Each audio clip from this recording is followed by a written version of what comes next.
And then dito sa transactions, ayan, as you can see, meron na tayong 4 successful payouts. Hi guys, welcome to my YouTube channel, and for today's video ay i-share ko sa inyo yung honest review ko dito sa earning application na si Scratch Card. Itong si Scratch Card guys is isang earning application na kung saan pwede kang kumita ng pera sa pamamagitan lang ng paglalaro ng kanilang mga games at pagpa-participate ng kanilang mga tasks. So para malaman ko kung totoo yung claims nila na nagbibigay sila ng libreng cash sa pamamagitan ng paglalaro ng kanilang mga game, so personally nag-test ako or nag-try ako ng earning application na to para malaman nga kung totoo yung sinasabi nila. So kung interesado ka sa earning application na to, tapusin mo lang itong video dahil sasabihin ko sa inyo yung personal experience ko at honest review ko dito sa earning application na si Scratch Card. Disclaimer, this video is for educational purposes only. Results are not guaranteed and you should always do your own research before using any earning platform. Bago tayo magsimula, kung bago ka pa lang sa YouTube channel ko at interesado ka sa mga gantong video, mag-subscribe ka na sa channel ko at i-hit mo na rin yung notification bell para palagi kang updated sa mga susunod nating uploads. So dito sa Scratch Cards guys, meron silang several ways on how to collect coins na pwede mong i-convert into USD. And isa na nga doon is itong pag-scratch and win, pag-i-scratch ng mga cards. And dito may nakalagay nga dito na win up to $50. So depende pa rin yun guys kung mananalo ka dito ng $50 o hindi, dahil based doon sa experience ko sa pag-i-scratch dito, sa tagal ko nang nag-i-scratch dito sa kanilang mga cards, hindi pa ako naka-experience na nanalo ng $50. Usually yung napapanalunan ko dito is mga coins, 1,000 coins and so on. So para may pakita sa inyo kung paano to mag-work, i-click lang natin itong scratch and win. Try natin itong scratch and win guys. And pagka-click mo nga ng scratch and win, may lalabas siya na ads, and tapusin nyo lang yung ads. Tapos kapag may lumabas na arrow doon sa taas, i-click mo lang yun para ma-X na yung ads. And then pag tapos na yung ads, madadirect na tayo doon sa kanilang game, which is ito ngang pag-i-scratch. And nga pala guys, kapag nanood ka ng ads, makaka-receive ka ng additional coins na 1,000 coins. I-click mo lang yung great, then ito na nga yung mga cards. Dito para hindi ka na mahirapan mag-scratch ng cards, i-click mo na lang itong quick scratch. And then may lalabas na yan kung nanalo ka ba o hindi. As you can see dito, better luck next time. So wala tayong napanalunan doon sa una nating scratch. So close lang natin to. Then next naman natin, itry natin itong Lucky Star. So dito sa Lucky Star guys, medyo same lang siya. Pagka-click mo ng Lucky Star, may lalabas din na ads. And then yun nga, tapusin mo lang yung ads. At pagkatapos ng ads, then ngayon i-click na nga natin itong quick scratch para mas madali yung pag-scratch natin dito. Then as you can see, naka-win tayo or nanalo tayo ng 500 coins. So click lang natin itong see your cards and then i-close na natin yan. So meron din ditong gold billions guys, pwede ka rin mag-participate dyan ng kanilang pag-scratch ng cards din yan.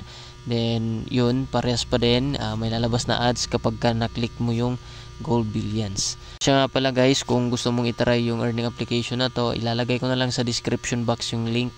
So next naman natin is itong giveaway. So click lang natin itong giveaways, and dito sa kanilang giveaways, pwede ka ditong mag-join ng kanilang mga pag-giveaways. Mayroon ditong, and may matataas, pero yung pinakamaliit na pwede mong salihan na giveaways is $25.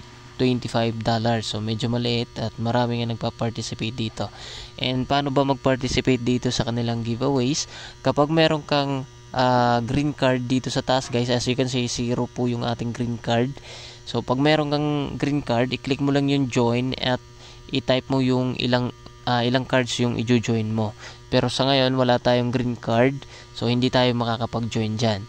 Then dito naman sa premium, ganun din, mga giveaways din ito, premium giveaways. Then kung meron kang gold cards dito sa taas, pwede kang mag-join dito. For example, mag-join tayo dito sa kanilang giveaway, and then meron tayo doon 12 na gold cards. I-click lang natin itong join. And then yun na, meron ka ng na-join na 12 times na cards. Then paano naman makapag-collect ng mga green cards at gold cards? Usually guys, nakuha mo yung mga green card at gold cards dito sa pag-i-scratch din ng kanilang mga cards. Then dito sa taas din, yung daily rewards. Dito, pwede ka makakuha dito ng mga cards. Then lastly is itong offer wall. Dito sa kanilang offers or offer wall, dito pwede kang mag-participate dito sa kanilang mga surveys, then mga task offers. Hindi ako masyadong familiar dito dahil hindi kasi ako nagpa-participate dito sa kanilang offers or offer wall. And then back na nga natin yan. Then as you can see dito guys sa taas, meron tayong total balance dyan na coins na 52 million, which is equivalent nga yan into $52. And yung ways of payment nga pala nila dito, nandito sa baba, scroll down lang natin. Meron sila ditong GCash, Lazada, PayPal, Binance at marami pang iba. Meron din sila ditong proof of payment, ayan. And then dito nga pala sa GCash guys, yung minimum payout nila dito is 0.35 USD. So medyo maliit lang siya. Then kung nagtatanong kayo kung legit tong earning application na to, for me, based doon sa experience ko dito sa earning application na to, legit naman siya sa akin kasi nakapag-withdraw na ako dito. So i-click lang natin tong si transactions.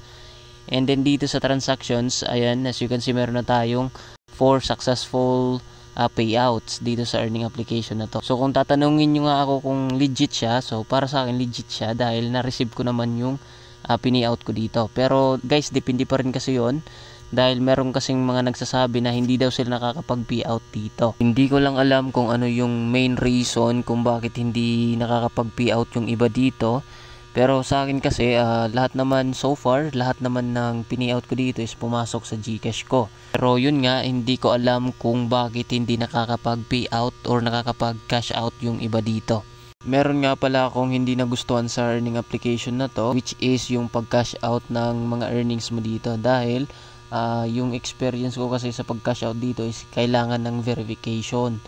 So yun lang yung parang hindi ko nagustuhan sa earning application na to, dahil bakit kailangan pa ng verification. Pero guys, kung gusto nyo pa rin i-try yung earning application na to, ilalagay ko na lang sa description box yung link ng earning application. So yun lang po muna sa araw na to. Maraming salamat sa panonood, at kung mayroon kayong mga tanong regarding sa earning application na to, feel free na mag-comment dyan sa ating comment section. Maraming salamat and see you to my next video.